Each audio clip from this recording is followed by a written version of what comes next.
Hello everyone, welcome out to the Dice Tower. My name's Chris Yi. I'm Mike DiLisio. Today we're taking a look at this game here, Power Vacuum, a game that's a mix between a trick-taking game and a bit of a kind of, how would you describe it, Mike? Almost like a manipulation kind of a game? The area majority, kind of, maybe? It's an odd duck.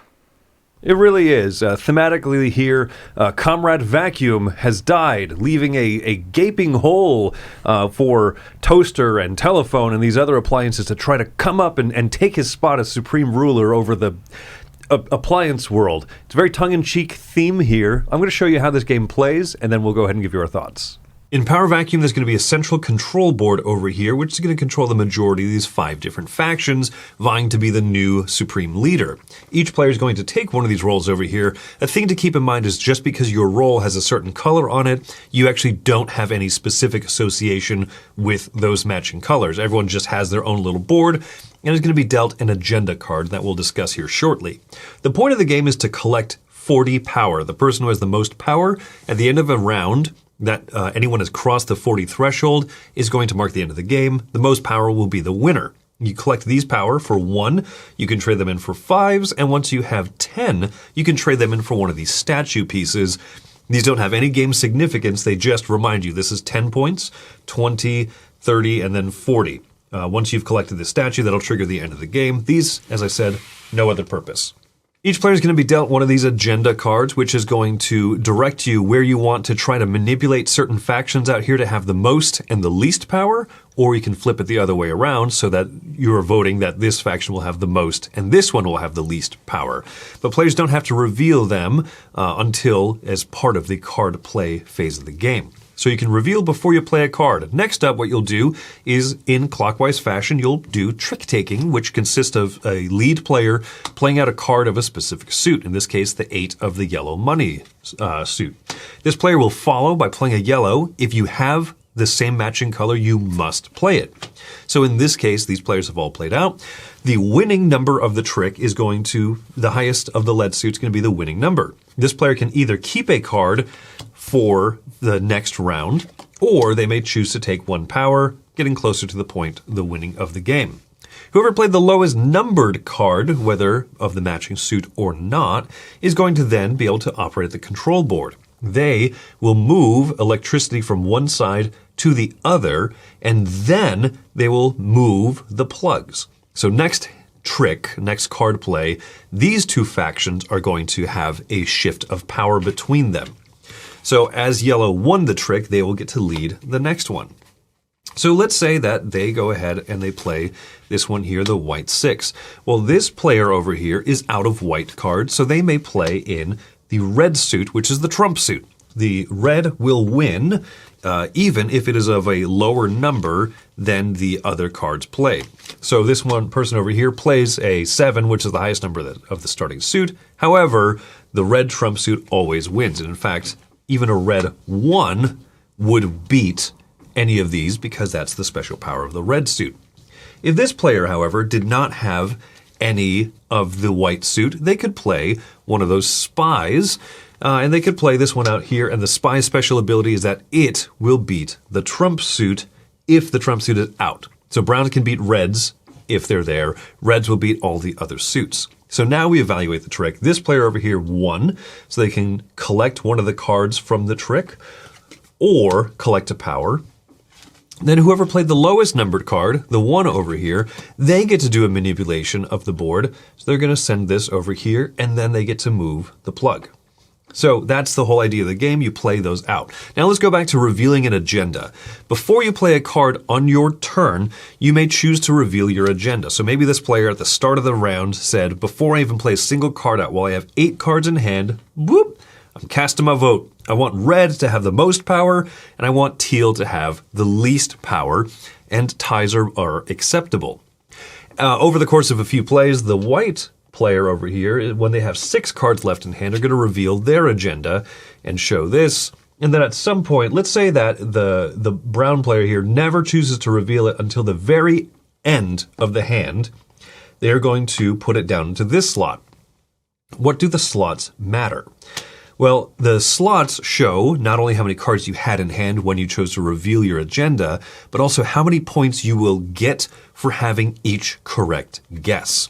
So let's say over the course of play, we had something like this where power shifted around, things kept moving, and this is the end game, or let's say that this is the end game state right here. You're going to evaluate this player. Did they predict correctly? Yes, red has the most power or is tied for the most power, and then white has the least, white and teal tie for the least power. This player over here predicted that red would have the most and that white would have the least, and they're correct. This one over here had bet that brown would have the most, white would have the least. Well, they were correct on one of their guesses. So for each correct guess, this player is going to get 6 points. For each correct guess over here, this player will get 8 points. So 16 to this player's 6. Now this one over here waited until the very end to reveal their card. And what this means is you have to be perfectly correct in order to earn 14 points. If either of these aspects is wrong, you'll earn 0 points instead. So this player over here got 14 points. You'll then shuffle up the cards, re-deal them out. If any player chose to keep face-down cards for the next hand, they'll keep those, and you'll reset the power board here and keep playing until someone reaches 40 power, and they will be the winner of the game with the coolest statue.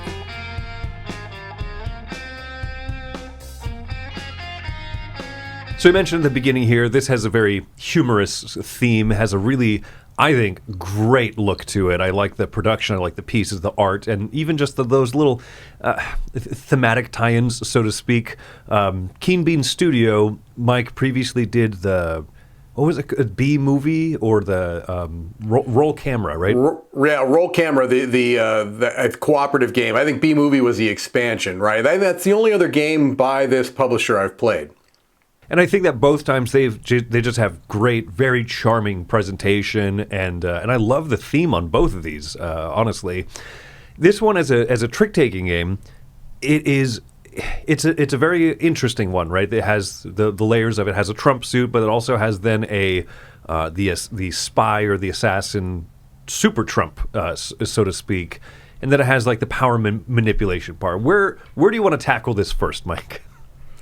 Yeah, it's hard to figure out where, because as you mentioned, it's got a lot of things going on. It has kind of a you're trying to manipulate things without necessarily being obvious about what faction you're pulling for, so to speak. It's got this idea of when you reveal what your faction is, at what point in the round, it's going to determine what you score.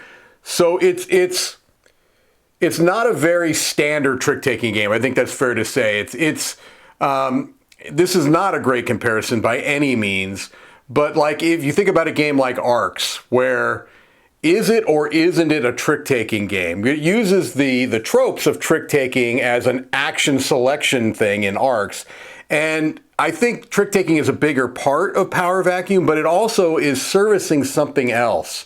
So it's, as I said in the beginning, it's just an odd duck. It's really hard to even see how to approach it. You mentioned theme. I think the theme is cool. I think the look is great. But in the trick-taking, how much of it is really a trick-taking game and how much of it is everything else going on? And I haven't answered the question because I'm not sure. I think that it's fair to say if you like trick takers and you want them to be bold and ambitious, this is a cool one to try, right? Because it is so different. The trick taking is more, I think, more in service of that little area control board, that hidden that idea of like, okay, I have a card with two factions on it. I want one to be the best and one to be the worst. Like you said, when do you reveal that? Early on to get more points, but now I've shown my hand, so to speak, what I'm trying to go towards. Do I wait and see if other people reveal? And they're like, hey, you want brown to tank? Guess what? I'm going to join you in that. And so maybe I'll get some points even if, we both want brown to fail, but you want yellow to succeed, I want blue to succeed. Hey, maybe we can kind of tie them for, yellow and blue succeeding, and we all walk away happy, right? I feel like more of the game is that part of it. It's that idea of not social manipulation. I'm kind of blanking on the term, right? But that idea of like, hey, we can cozy up. Right? Oh, alliances, right? Yeah, let's make it happen. and then at some point, sudden but inevitable betrayal. Yeah, this could definitely have the temporary and shifting alliances for sure. Sometimes it's out in the open. If two or more players have all revealed that they want a particular faction to be the number one faction, then they can openly just try to make that happen, right? But it's not always that open and obvious. Sometimes it's like I could read based on, they keep trying to make red more powerful. I want red to be the most powerful. So you can kind of read that we probably have the same alliance that we're calling for or that we're working towards. And so, yeah, you have that element too. I don't want to step on your toes because, we've talked outside of the realm of this review about kind of playing this game. So one of the things, I'm just going to kind of lead this to you. One of the elements that you oftentimes have in trick-taking games is one where if you have higher cards or better cards, you just are going to probably win. Like there's not a lot of mitigation. In this one, they try to do some mitigation in the fact that the higher cards are going to win the trick, but the lower cards are going to be the ones that kind of manipulate that center area. But that leads to its own problem, doesn't it, Chris? And maybe this is what you're alluding to here, Mike, right? I like games that have those two kind of counter balanced things. But what has happened to me, and I'm curious if it's happened to you as well, if you're dealt a lot of kind of middle range cards, then it means that you don't have anything really interesting to do in that round. You're not as likely to win tricks. When you win the trick, you can either claim 1 power, just get 1 point, or you can choose to keep a card from any of those that were played into that trick, beefing up your next hand. That can be really important. And if you play the lowest number, that's where you do the actual manipulation of the grid. But if you're stuck with lots of like 4, 5s, and 6s, that round you're pretty much not doing anything. That's exactly what I was getting at, because I knew that you had mentioned that in the past. And it hasn't happened to me a lot, but it has happened to me. And it leads to a very unsatisfying round. Like you said, if you have just a bunch of middle cards, most likely what you're doing is just dumping in the cards. You're not winning the trick and you're not manipulating the vote at all. And so you really feel like you're just a machine feeding other people things. And that can be very dissatisfying, unsatisfying. It is something that is not necessarily unique to this game in trick-taking games. That's a hard thing to pull off, is to have a game where you have enough mitigation that you feel like no matter what you're dealt, you can have some impact in the round.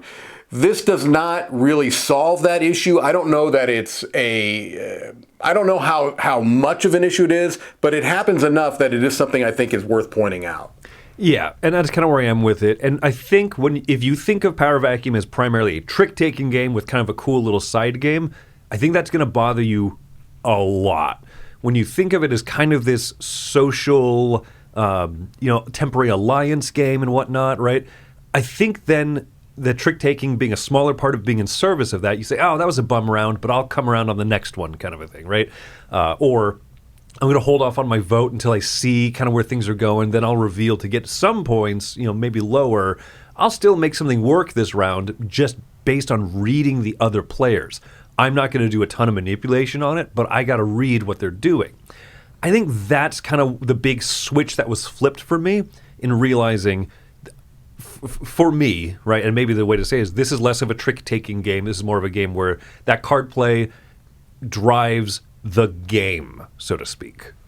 Yeah, and I agree, and then that's why it was a tenuous comparison to ARCs, but I hopefully people understand what I mean by that. Did we want to go into final thoughts? Or did you? I think so. Okay. Let's do that. I'll go ahead and start off. There's not a whole lot I'm going to add to what we've both said. I think that it is important to understand that this is a trick-taking game that has a lot of other things going on, and I'm not even sure that you would say it is a trick-taking game first. That's not a good or a bad thing. It just is. I do think, however, if you like trick-taking games and you want some uniqueness, you want something that's going to stand out from other trick-taking games, this is certainly one of them. And I think that's its biggest strength, is that it takes some big swings. It doesn't connect on all of those pitches thrown at it, but it does hit some pretty big, I keep using baseball analogies, Chris. I have no idea why. Anyway, I'm giving it a 7. It's really close, because there can be some bum rounds, and that can feel very dissatisfying. Like other games that take some big risks, they don't always kind of pan out. But I like the chances they took. I like it, as you said, more of a shared temporary alliance game than as a trick-taking game. But I still recommend it as something that is unique and just fundamentally, mechanically works, but a couple of little rough edges keep it from going higher. I see. Yeah, and that I agree with a lot of what you said, given that you agreed with a lot of what I said. So that's a given here. Yeah. Score-wise, I'm coming in just a smidge lower at a 6.5. Like, I have a slightly hard time recommending it, and that's kind of what that 7 threshold usually is for me if I'm giving a score, right? Mm-hmm. It's a 6.5 because it is just a little rough around some of those edges. But I love your analogy of swinging big. It is trying something super different, and I definitely recognize how cool that is. So I think that, yeah, if you're in the market for just what Mike described, something that feels different, then this is a cool one, right? But for me, I'm not going to necessarily want to come back to it as much as I really appreciate and love the fact that it is something so different. What a cool thing to do with trick-taking and show that it can be in service of so many other different things, as well as, like I said, I find a lot of the humor and the joy in this game and everything. So, yeah, Power Vacuum getting a high score of a 7 there, meaning that it's getting a Dice Tower seal of approval, saying this is something cool, worth checking out. Well, thanks for coming out to this review, everyone. My name's Chris Yi. I'm Mike DiLisio. And long live the vacuum. Or the iron.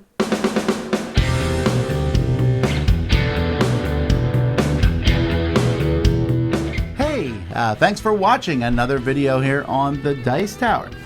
We really appreciate you stopping by and checking our things out. Thanks so much for joining us today. And hey, if you really like what we're doing here at the Dice Tower, then there are different ways to support the Dice Tower. One of those ways is through Patreon. We have links in the description to this video, and we have links to lots of other things we do down there, so definitely check it out. But either way, we're glad you watched us. Tell your friends about the Dice Tower. Until next time, though, I'm Tom Vassell, and I hope you enjoyed this video.